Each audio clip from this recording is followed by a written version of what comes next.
This is Week in One with all your stories making headlines this week. I'm Bongiwe Khumalo. We begin with this. Women's Month began on a bitter note with the suicide of Khensani Maseko. Her family and friends say the law student's death must not be in vain. The 23-year-old Rhodes University student was allegedly raped in May and became depressed. At her funeral, there were calls for authorities to develop new plans to end gender-based violence.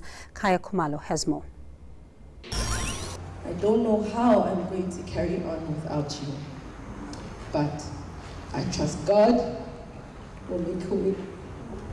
An emotionally charged affair as a relative reads words written by Khensani Maseko's mother to say her final farewell to her daughter. You were a model child, an inspiration to many of the kids in our family, amongst our friends, our neighbors. They all looked up to you. Speakers hailed Maseko as a committed young leader at Rhodes University, someone who was selfless and always keen to help her peers. But some speakers believe that if the institution had acted differently, her death might have been avoided. You are cowards, Rhodes University. You have taken away our deputy president, former deputy president of Rhodes University, SRC. You have taken her away, and for that we will never forgive you. You have blocked her from opening a case at the police station. She would be alive today if you did not do that. Those useless policies that you have that deal with sexual offences are not helping our children. The institution has since suspended the man who allegedly raped Maseko. We must confront and challenge those systemic, social and cultural myths, beliefs and practices that normalize and perpetuate sexual and gender-based violence. Maseko died by suicide after she was allegedly raped by her boyfriend in May and then suffered depression. Maseko's family is pleading for privacy as they lay their daughter to rest. They say they are hoping her death will not be in vain and that justice will prevail. Kaya Khumalo, Nasrec, Johannesburg. Now in Johannesburg, an 8-year-old girl is recovering from severe injuries after being raped. Her mother says the child is scared even of doctors trying to help her. The little girl was found by a stranger in a veld after the horror attack last Sunday. Zakona Chona spoke to the mother. Please note the story contains graphic details. Uthe uzongibulala and uyazi nokuthi ngifundaphi ngayi esikoleni uzongibulala. This young mother's eyes remain closed as she repeats the words her daughter's alleged rapist said to a little girl. Her daughter is only 8 years old. On Sunday, she became worried after the child did not return from playing with friends at her usual time. She went on a search with neighbors and friends. About 3 hours later, she finally got some news. Should mangiqhamuka kanje khona umunye umama la uyamemeza la egedini lakithi uyangimemeza ukuthi hayi nangu umntwana utholakele lenzansi bathi urejiwe like nayibhiza athi mama ngiyaxolisa bengisaba ukuze endlini lo baba lo ngishiye emahlathini kusakhanya. The young girl says she would be able to point out the alleged perpetrator. Umntwana makasho athi yena bekasendleleni ebuye ekhaya ethuze ekhaya so wahlangana nalo baba lo ekhoneni wathi hayi asambi ngithunywe ubabakho. The child is in hospital now and can only walk with great difficulty. Doctors have told her mother she is severely injured and won't be able to pass fluids or solids naturally. Uyasaba nalapha esibhedlela like abo doctor abaningi like abantu bamadoda akafuni. This man was dumping waste at the veld when he saw the girl.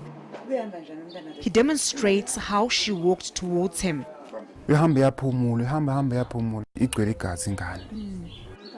The family has opened a case with the police and are hoping an arrest will be made soon.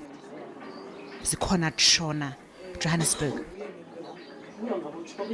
At the same time, President Cyril Ramaphosa says a war is being waged on women's bodies and South Africa is losing. Ramaphosa was speaking at a Women's Day commemoration in Impala in the Western Cape.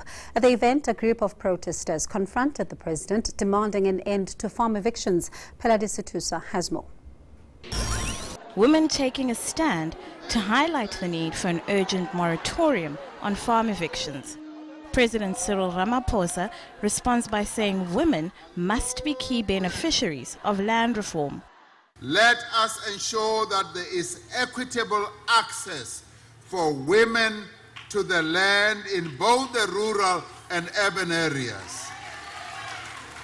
The land should not only be parceled out to men. We want the land reform process to be a mechanism through which we economically empower the women of our country. Speaking at the government's main Women's Day event, Ramaphosa and struggle stalwarts focused on the need to tackle South Africa's high rate of gender-based violence, the highest in the world. We know that those who got away with raping and killing women continue today and do so because they know they will get away with it. They know police do not have the capacity, nor at times the sensitivity to deal with these many violations. The president agreed that not enough is being done to change practices and attitudes that feed into violence against women. He announced that one of the total shutdown march demands made last week would be met by the end of August. Government has agreed that this National Gender Summit should take place on the 31st of August to forge consensus on appropriate approaches that should be taken on an urgent basis to deal with the crisis of gender-based violence. He also launched a gender-based violence robot, a color-coded guideline to what is healthy or unhealthy in a relationship. Patricia de Lille, Paarl in the Western Cape. The gloves were off, the safety pads were on, and knees and elbows were flying at a self-defense workshop for women and girls in Johannesburg. NGO Action Break Silence hosts these workshops to teach women techniques with which to defend themselves if they are attacked. ENCA's Michael Apple went to the workshop. A knee to the groin, gouging at the eyes, an elbow to the head, disarming an attacker. These are just some of the techniques being taught to women and girls in Orange Farm by NGO Action Break Silence. The message: fight smart. Your fingers are 10 little weapons, so don't punch. Use the adrenaline and listen to your intuition. Debbie Stephen, herself a survivor of rape, has held these workshops around the world. She trains trainers in a community so they can empower its women. We're trying to get people in communities to be upskilled, just really about empowerment, to get them to actually be able to teach their communities. And really, really important, there are so many people making money in international, not just in South Africa. There's so many people making money out of self-defense. And my thing is, this is a life skill. This should be offered to everybody free of charge. And that's one of the things that, one of the reasons why I set up Action Break Silence, is I didn't want it to be about money. We asked one of the trainers what it feels like to teach women skills they can use to protect themselves. Nami ngiyitrainer ngifuna ukuthi no lezi zinto zenzeke life yabanye abantu. Kubhlungu ubona umunye umuntu akhawatheka umbhekile because izwe sobhlungu this thing. So kuzomela siphile njengabantu singaphili njengezilwane because izilwane azinangqondo yokuthi no zingacabangela omunye umuntu. Into ezicabangela zona self. So thina sibabantu sinenhliziyo uzomela sizobhlungu sinama emotion siyafila. So masibona omunye umuntu akhawatheka uzomela simdefende. Rhoda is a survivor of 18 years of abuse. She eventually broke the silence and sees herself today as a warrior, no longer a victim. We have to stand as a woman and fight for ourselves. We have to stand as a woman and say action and break the silence as a woman. The organizers of this event say it's not at all about promoting violence, but simply about teaching women the skills and techniques to be able to defend themselves. And it couldn't be a better day on which to teach those skills and send that message.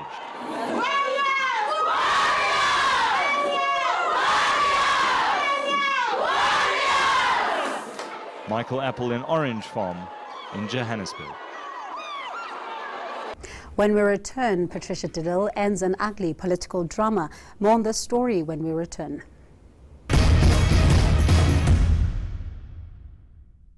Look. Have you got your sticker yet?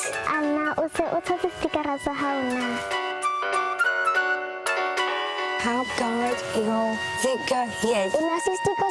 Be an everyday hero. Wees elke dag gejuicht. With persons with disabilities. Get your Casual Day sticker now. Visit casualday.coza and join us on Friday the 7th of September for Casual Day.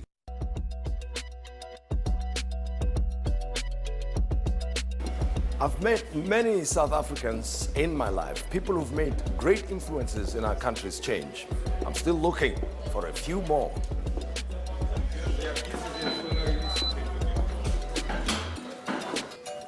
Politicians, actors, sporting heroes, academics, they all have a role to play, and they all have something to say. I want to use the Modisa network to engage with these new influencers, people who are taking our country forward. I want those people, and maybe you are one of them, to be in my network and on my couch.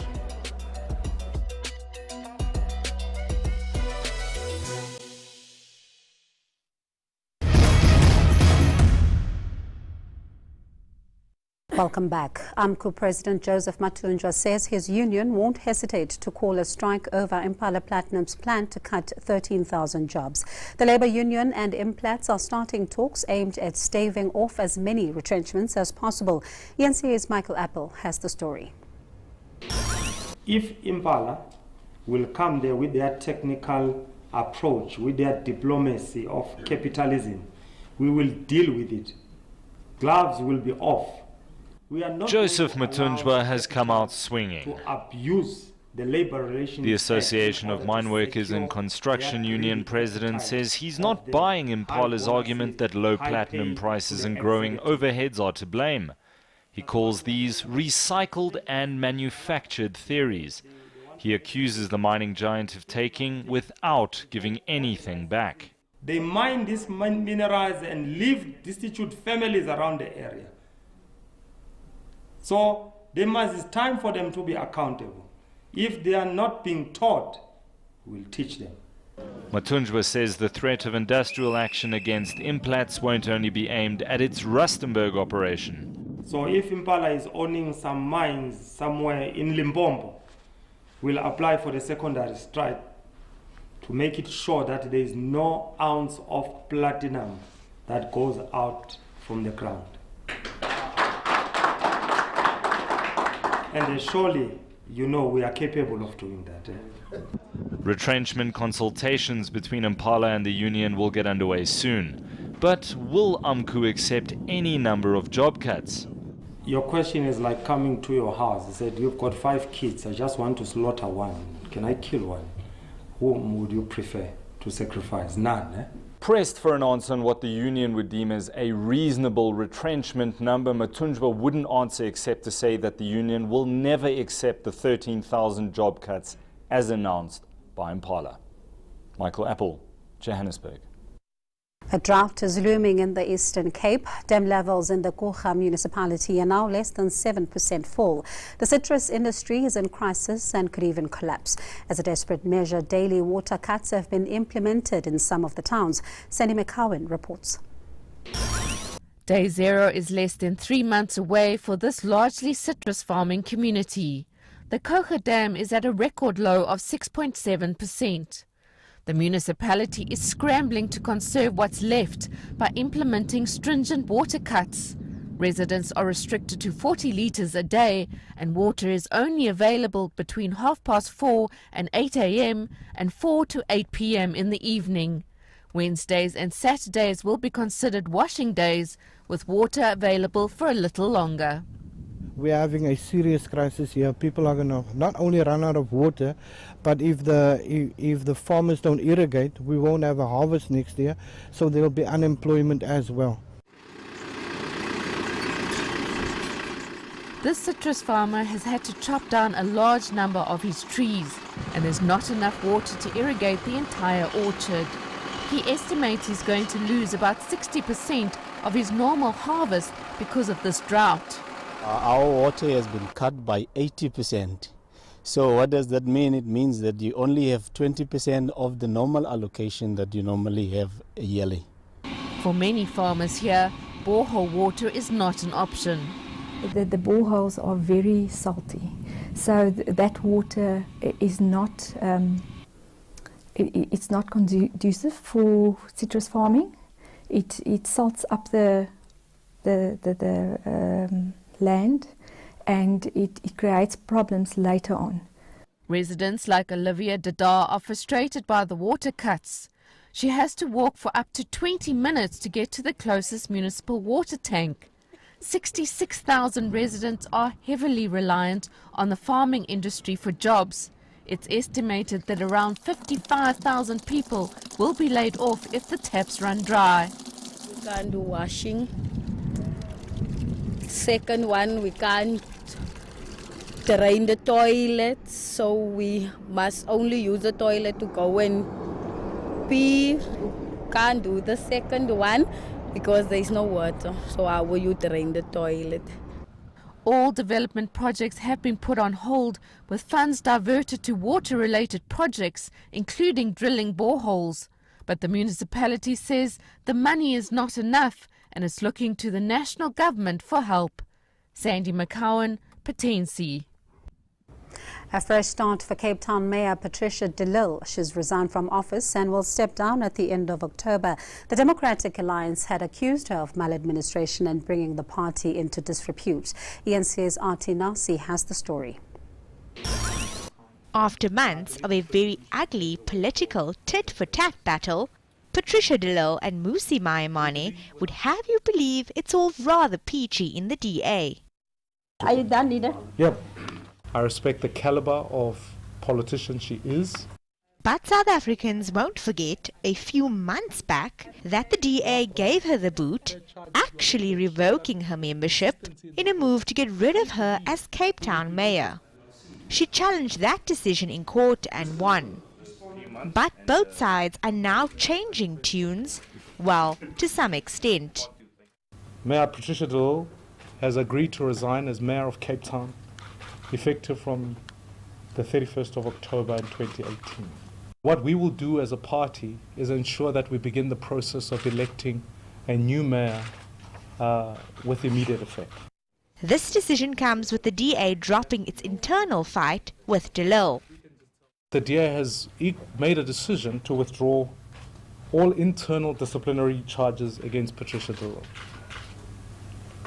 Any other investigations that are taking place in the city fall outside this particular agreement.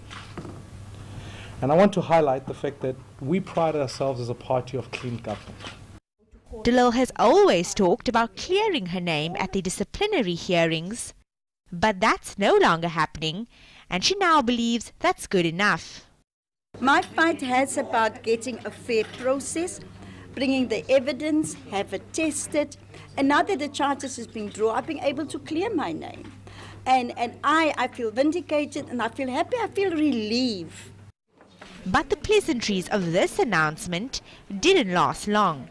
Moments after the media conference, de Lille in a tweet denies any deal was struck with the party.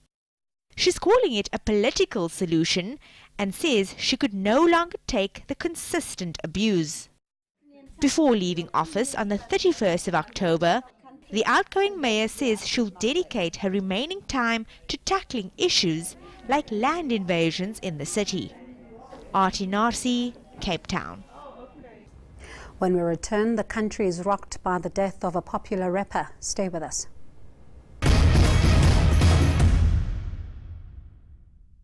If you're living with HIV, then please pay careful attention. Did you know you could get up to 10 million rand life cover through All Life, the leaders in life insurance for people living with HIV? It's for men and women aged 18 to 59. Cover starts immediately, and for very little extra, you can choose to receive a lump sum cash if you are disabled or unable to work. SMS Living to 45863 or call now. Your confidentiality is guaranteed, and it's more affordable than you think. Remember, life cover gets more expensive as you get older. Your premium will never be lower than it is today. Join the thousands of people who've already chosen this cover. SMS Living to 45863 or call now. Do it for you. Do it for your family. All life is underwritten by Centric Life Insurance Company Limited. T's and C's apply. All life. Cover for the living. I think the refresh is going to make us more edgy, more slick on air, and that's something I've wanted for a long time. Coming back from abroad and looking at the ENCA brand, I mean, you have different ideas, and the idea is that ENCA has the people to make a better product, a more slick product, a product that people can basically identify with, because that's who we are. I mean, South Africa is not lagging behind when it comes to technology, when it comes to television production. We're on par with other broadcasters around the world, and this refresh is going to put us on that level to make everyone know, hey, we're as good as everybody else.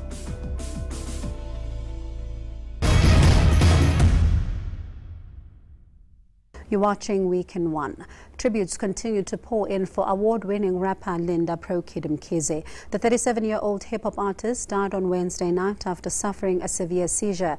Kid is known for rapping in a mixture of vernacular and English. He's survived by his wife and 3-year-old daughter. Another tragic death for the music industry and the hip-hop community. Linda Mkhize burst onto the music scene in 2005 with the smash hit Soweto. The Soweto-born musician was popular for mixing vernacular and English in his music. In the course of his career, spanning more than 13 years, Kid won various awards. His death has shocked the country and the industry. Hip-hop lost one of its day ones because Pro is South African hip-hop's poster child. Before South African hip-hop became a commercial thing, became more commercialized, he was one of the guys that actually broke through, rapping in vernacular in isiZulu, telling Kasi stories with his music. Kid brought hip-hop back into the township and made it very authentic and made it very Kasi. And he refused to follow the trend of twanging in the American tradition of rap. And personally, I think I'm really disturbed because I signed Kid for his debut album. There's also been an outpour of reaction on social media. I'm Khumalo, and that was your Week in One. Until next time, take care.